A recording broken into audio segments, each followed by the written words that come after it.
Quand un navire turc explose au large de l'Ukraine, une question s'impose, simple incident ou déclencheur d'une crise mondiale.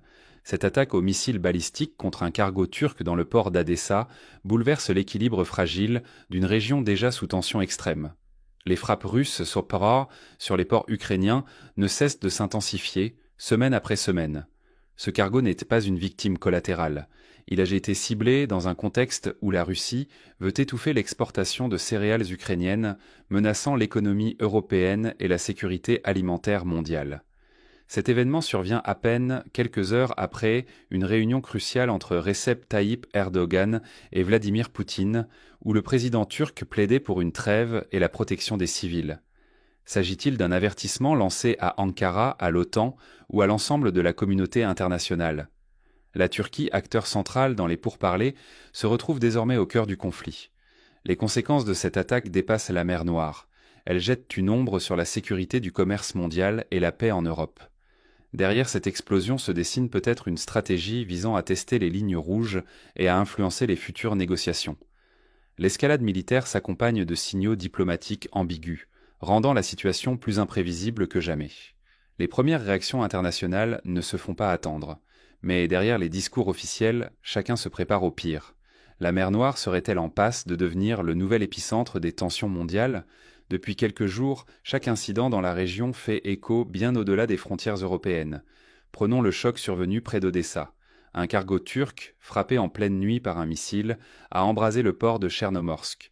Les images du navire, propriété d'un géant turc englouti par les flammes, illustrent la fragilité des infrastructures ukrainiennes. Si aucun marin n'a été blessé, la brutalité de l'attaque envoie un signal glaçant à tous les acteurs du commerce maritime. La Turquie occupe une position délicate. Depuis le début du conflit, Ankara tente de jongler entre médiation diplomatique, défense de ses intérêts et contrôle du Bosphore. Le président turc multiplie les appels à la désescalade, allant jusqu'à proposer un moratoire sur les frappes visant les ports. Mais, sur le terrain, les paroles peinent à freiner l'escalade. Face à cela, Moscou hausse le ton. Après des attaques sur ses navires, le Kremlin menace désormais de cibler tout bâtiment ralliant l'Ukraine. Ces avertissements, à peine voilés, plongent les compagnies maritimes dans l'incertitude. Traverser la mer Noire devient un pari dangereux, où la tragédie peut surgir à tout moment. Les grandes institutions internationales tirent dans la sonnette d'alarme. Derrière chaque tir, c'est l'ensemble de la chaîne logistique mondiale qui vacille. Un blocus prolongé ou une escalade dans les ports mettrait en péril l'approvisionnement vital de millions de personnes, du pétrole aux céréales. En somme, l'inaccessibilité de la mer Noire risquerait de déstabiliser l'économie mondiale et la stabilité politique de l'Europe. À chaque attaque, l'effet domino s'intensifie, mettant la pression sur les dirigeants pour éviter un embrasement incontrôlable. Mais comment en est-on arrivé là, et pourquoi la mer Noire cristallise-t-elle autant de tensions ? Pour comprendre, il faut revenir sur les enjeux stratégiques et économiques de la région. Ici, chaque vidéo devient une arme et chaque image une vérité alternative. Dans cette guerre de l'information, la réalité se dissout dans des scénarios minutieusement orchestrés où le doute s'insinue partout. Tout récemment, une séquence montrant le président Zelensky sur la ligne de front a fait le tour du monde. Pourtant, des experts scrutent ces images. Décors trop propres, équipements flambant neufs, nombreux sont ceux qui soupçonnent une manipulation, tournée loin des combats réels. Certains évoquent même des studios, des montages, des retouches numériques. L'objectif ? Influencer l'opinion internationale, convaincre alliés et sceptiques de la gravité de la situation. Dans ce jeu dangereux, chaque plan peut précipiter ou retarder une décision majeure. Pendant ce temps, à Berlin, la diplomatie s'agite. Envoyés américains, européens et ukrainiens s'affrontent lors de négociations tendues. L'émissaire de Donald Trump, fidèle à la ligne dure, refuse tout compromis sans garantie concrète, mettant la pression sur ses homologues. Au cœur de ces tractations, la confiance vacille. La crédibilité des dirigeants, l'efficacité des négociations et la mobilisation de l'aide internationale dépendent désormais de la véracité de chaque image. Un faux pas, une supercherie, et tout l'équilibre diplomatique menace de s'effondrer.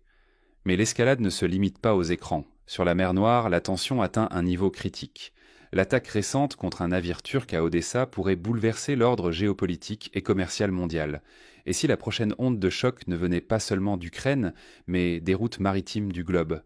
Bien que l'attention soit centrée sur la mer Noire, d'autres lignes de front hybrides s'ouvrent, loin des radars européens. Désormais, chaque cargo suspect peut devenir l'épicentre d'un bras de fer entre puissances. Prenons les récentes interceptions américaines. Des cargos soupçonnés de livrer du matériel militaire à l'Iran ont été stoppés par la marine des États-Unis. Mais cette stratégie proactive ne vise plus uniquement l'Iran. Les pétroliers vénézuéliens, eux aussi, sont désormais scrutés et contrôlés de près. Ce durcissement bouleverse en profondeur le transport maritime mondial. Les armateurs revoient leur route, renforcent la sécurité, investissent dans des technologies nouvelles pour esquiver saisies ou attaques. Certains n'hésitent pas à rallonger leur trajet, avec des coûts et des délais en forte hausse. Mais l'enjeu dépasse de loin la question du prix. Les routes vitales, du Moyen-Orient à l'Asie et l'Europe, deviennent des zones à haut risque. Le moindre incident peut déclencher une escalade militaire et perturber l'approvisionnement global en pétrole, gaz ou denrées. Ce climat d'incertitude alimente la guerre de l'information. Chaque incident en mer devient une arme de propagande ou de pression diplomatique. Piraterie, sabotage et cyberattaques se multiplient. Les tensions débordent, menaçant aussi bien la stabilité régionale que la sécurité énergétique mondiale.